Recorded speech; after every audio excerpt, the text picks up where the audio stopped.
Alors, mes amis, dans l'Évangile d'aujourd'hui, Jésus va nous parler de sa venue. Ça va être intéressant de voir comment il l'annonce et à quel signe on va pouvoir reconnaître cette venue. On nous avait déjà annoncé dans un livre de l'Ancien Testament, celui de Daniel, une venue. Moi, Daniel, j'ai entendu cette parole de la part du Seigneur. En ce temps-là, se lèvera Michel, le chef des anges, celui qui veille sur ton peuple. Car ce sera un temps de détresse comme il n'y en a jamais eu depuis que les nations existent. Alors, on va nous sensibiliser, puis ça fait longtemps, parce que le livre de Daniel, c'est pas neuf du tout.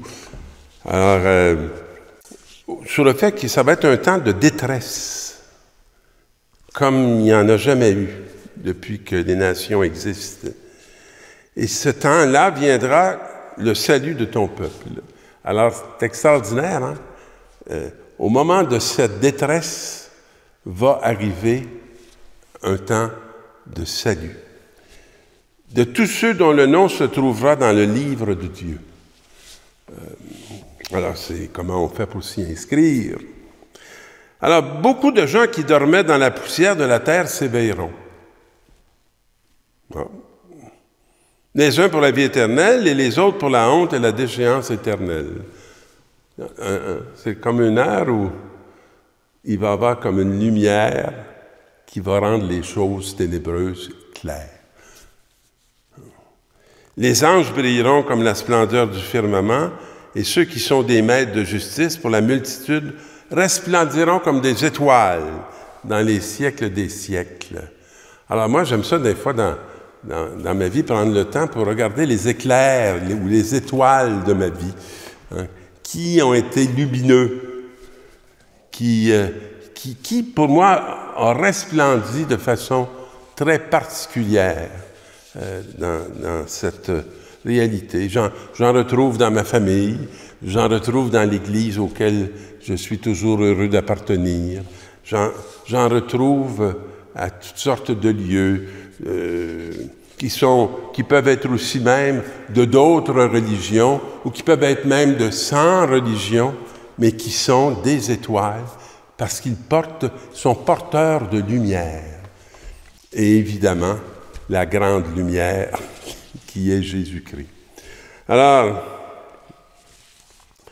on nous parle dans la deuxième lecture dans l'Ancienne Alliance, les prêtres étaient debout dans le temple pour célébrer une liturgie quotidienne, offrir les mêmes sacrifices qui n'ont jamais pu enlever les péchés.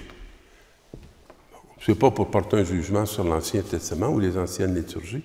Moi, vous savez, j'aime beaucoup pouvoir participer à la liturgie tous les jours. Il y a une journée où je ne peux pas participer à la liturgie eucharistique, c'est une journée qui, pour moi, s'appauvrit, même si la grâce de Jésus-Christ demeure aussi riche.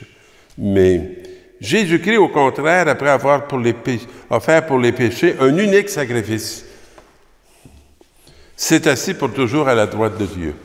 Alors, c'est comme on sent qu'il y a quelque chose qui est vraiment accompli. Et il attend désormais que ses ennemis soient mis sous ses pieds. Alors, on sent qu'on va avoir une part active dans mettre sous les pieds de Jésus ses ennemis. Par son sacrifice unique, il a mené pour toujours à leur perfection ceux qui reçoivent de lui la sainteté. Alors, ce n'est pas des œuvres personnelles. C'est comme une réalité communionnelle. Quand le pardon est accordé, on ne fera plus de sacrifice pour les péchés. On entre dans cette grande grâce de la réconciliation, de la reconnaissance de Dieu pour ce que Jésus a accompli pour nos vies. Alors Jésus parlait à ses disciples de sa venue. En ce temps-là, après une terrible détresse, le soleil s'obscurcira, et la lune perdra son éclat.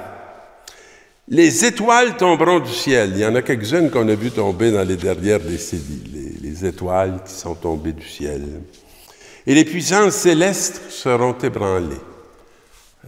Il y a beaucoup qui ont éprouvé et qui éprouvent le doute dans la foi qu'ils avaient mis dans une église, dans des hommes, dans des femmes, même, je dirais, dans certaines réalités humaines. On sent qu'il y a beaucoup d'assises qui sont ébranlées.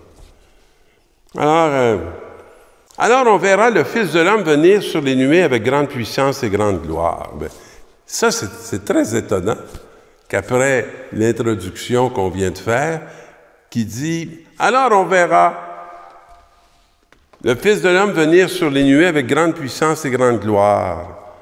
Et il enverra les anges pour rassembler les élus des quatre coins du monde. » Vous savez, notre planète, je trouve qu'elle se rapetisse beaucoup, moi, depuis que je suis né.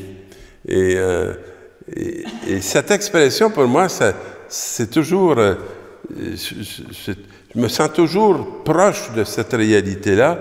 On verra le Fils, excusez pas celle-là, il enverra les anges pour rassembler les élus des quatre coins du monde. Je me sens dans un monde où les élus sont rassemblés, qui viennent de partout. Et de l'extrémité de la terre à l'extrémité du ciel. Et là, on va nous parler d'une petite parabole, celle du figuier. Dès que ses branches deviennent tendres et que sortent les feuilles, vous savez que l'été est proche. Alors, on parle de tendresse. On parle de fécondité. Hein? Et sortent ses feuilles, vous savez que l'été est proche. De même, vous aussi, lorsque vous verrez arriver cela, hein, on nous parle d'une nouvelle pousse, d'une nouvelle pousse qui a des promesses d'avenir. Alors, sachez que le Fils de l'homme est proche. Quand on est dans ce temps de détresse, sachez que cette fin n'est pas en train d'anéantir ce qui vient et l'accomplissement de la promesse de Dieu. À votre porte, je vous le dis, cette génération ne passera pas avant que tout cela n'arrive. Ben, c'est vrai pour cette génération et c'est vrai pour notre génération. Et je pense que c'est vrai pour toutes les générations. Le ciel et la terre passeront, mes paroles ne passeront pas. Ce que je vous ai promis, ça va arriver. Quant au jour et à l'heure, nul ne les connaît. Pas même les anges dans le ciel, pas même le Fils, mais seulement le Père. Alors, c'est dans le Père qu'on peut trouver cette assurance, et c'est dans le Père qu'on peut apprendre à accueillir la parole pour que ce qu'il nous a promis s'accomplisse dans le maintenant de notre temps, et qu'on devienne ses témoins d'une promesse qui ne manquera pas de donner son fruit, qui déjà a été accompli en Jésus-Christ. Amen.